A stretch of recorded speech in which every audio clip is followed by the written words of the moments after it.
Today's lesson is about pronoun, noun, and verb agreement. I'm not going to be solving fights today, but I'm just going to show you why your nouns, pronouns, and verbs have to agree with each other to make sense in a sentence. So here's an example of some advertising gone bad. You'll see that they say here, these is good. No. It's these are good. You are talking about a bunch of grammar crackers. Rule number 1. Singular and plural nouns / verbs. So anytime you have a subject, so a noun in this case, or verbs, they have to agree with each other. Here's your first example. So a singular subject will have a singular verb and it will need to have an S. So anytime that there is a singular subject, you need a singular verb, so add an S. So the dog chases the cat. However, if the subject is plural, you don't need to change the verb itself.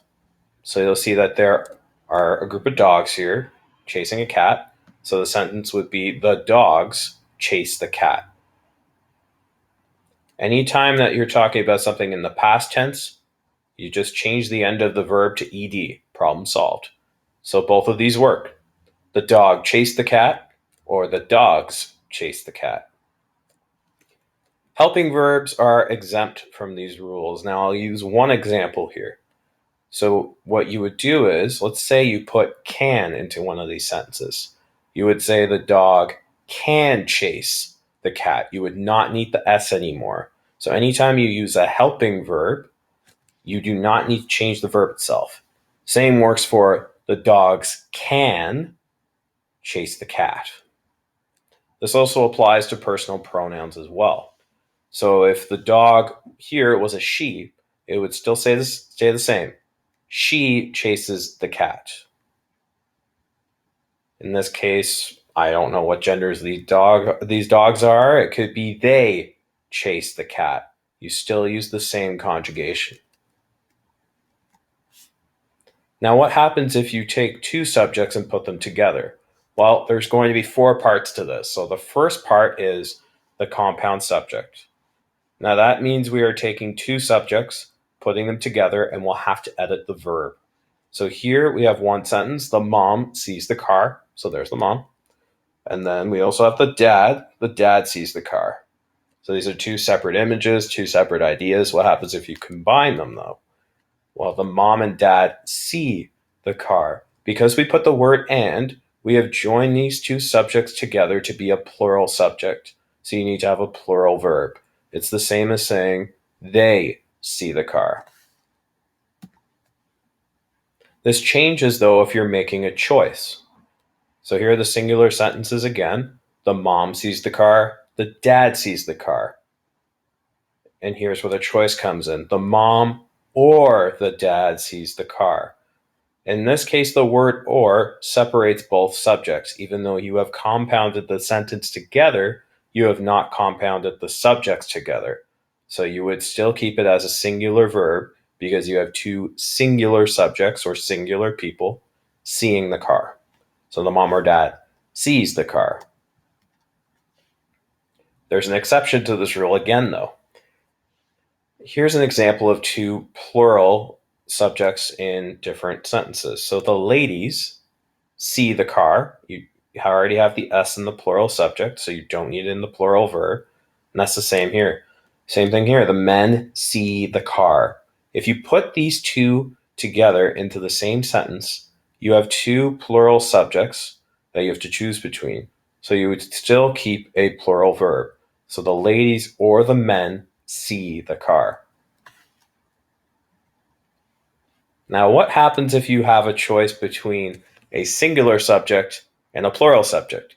What you would do is you would take the verb and you would find out which subject it's closest to and change it accordingly or keep it the same. So in this idea or sentence here, you have the ladies or the dad sees the car. So the dad, who is a singular person in this sentence or singular subject, is closest to the verb. So it becomes a singular verb. So because dad doesn't have an S, you need to put an S on the singular verb here. In this sentence here, we have the dad or the ladies see the car. So ladies already has an S. It's right beside that verb. It sounds funny if we put the dad or the ladies sees the car. So you would put the dad or the ladies see the car. Now, what happens if we use group nouns and proper nouns? So a proper noun is considered to be a group if it constitutes two or more people. So it will usually have a singular verb depending on how it's used. So I'm going to use an example of sports teams here. So the team is playing again tomorrow afternoon. Because the team is one unit, they are doing things together, you have to use a singular verb. However, if you want to talk about the group as individuals, you have to play around with your verb structure here. So if you are talking about the players as individual people, you would say the players are tired because they're individuals in that group. Now, what happens if you have two plural nouns? You would have to say the teams are playing again tomorrow afternoon because you're talking about them as two separate groups. You wouldn't say the teams is playing again. There's already an S here, so the teams are playing again tomorrow afternoon.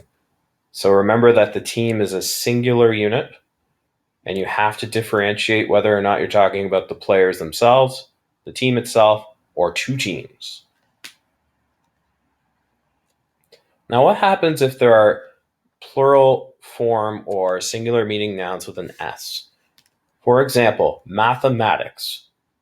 It is okay to be calling that subject mathematics and keeping an S with it, but it's still technically one subject. So in this case, you would say mathematics is my favorite subject because you're talking about it as a singular noun.